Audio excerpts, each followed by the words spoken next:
Les grandes vacances, on pense forcément à la mer, mais il y a aussi la solution montagne. D'ailleurs, regardez ces images de l'Alpe d'Huez où depuis hier, 4 pistes de ski sont ouvertes au niveau du glacier du Pic Blanc, glacier au-dessus de 3000 mètres d'altitude. Ça fait un peu rêver.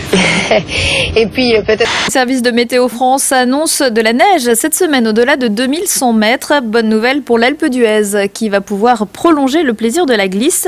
Comme l'an dernier, la station a ouvert samedi 4 pistes de 2950 à 3330 mètres d'altitude sur le glacier du Pic Blanc et une partie de la piste de Sarenne. Pour en profiter au maximum, il faut se lever tôt. Les remontées ouvrent à 7h30 et ferment à midi, ce qui ne semble pas en gêner certains qui skieraient bien 365 jours sur 365. Et le glacier, il y a toujours de la neige. Bah oui, skier c'est en hauteur. Ah ouais, ça c'est vrai, c'est pas bête. On a le droit de skier au mois de juillet, il y a encore de la neige. Le ski, c'est le meilleur. À la plage et au ski. Oh non, c'est mieux le ski, c'est mieux le ski. Ah bah oui, tu bronzes sur la neige. Dans des professionnels. Faut venir skier, c'est topissime. Voilà, ce sera comme ça. On y va, Pépito? Allez. Le prix du bonheur, 25 €. Le forfait journée, enfin demi-journée, adulte, 20 € pour les enfants. Ça y est.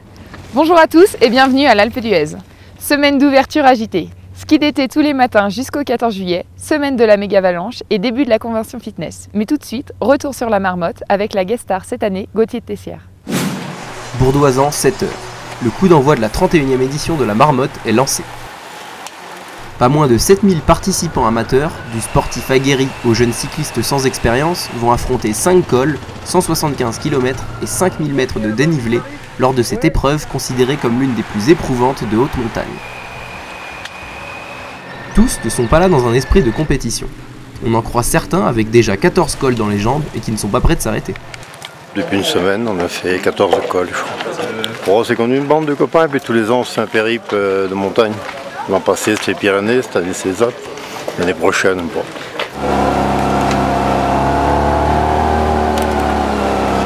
Au détour d'un virage à Valloire, on croise Gauthier de Tessières, vice-champion du monde de Super G, qui s'essaye au vélo.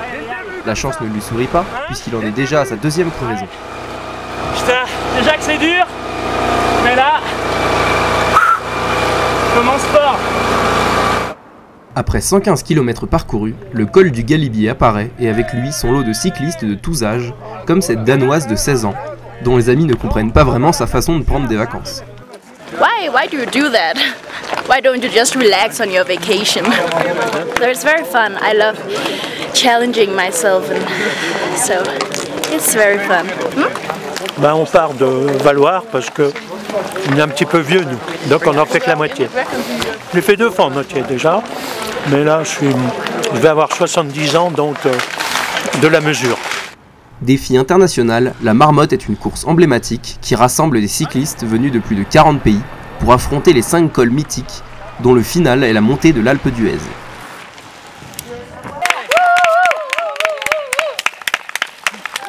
Même si les 21 virages n'ont aucun secret pour Gauthier, il doit se battre pour arriver jusqu'au bout.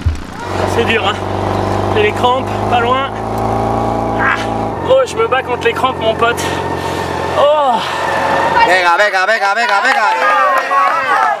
Vamos a, venga. Venga, venga, venga, venga, que este es arriba. Ça va mieux, hein. Ça s'est bien passé alors? Non, ça a été un peu dur, hein, mais bon, écoute, je m'en suis sorti. Là, on est content de passer la ligne, tu vois, content d'avoir un petit massage, c'est la récompense. Mais total respect, tu vois, non, sans déconner, c'est vraiment impressionnant. Que ce soit pour le dépassement de soi, par pur plaisir ou par volonté d'arriver parmi les meilleurs, chacun a ses motivations propres pour participer à la Marmotte, qui rassemble avant tout des courageux. Le public, ovation pour ce podium, les hommes et les femmes qui ont fait ce grand parcours. N'hésitez pas à venir assister au cours de Guillaume Lorenz, vendredi à 10h au Pic Blanc. Quant à moi, je vous retrouve bientôt dans un prochain petit journal.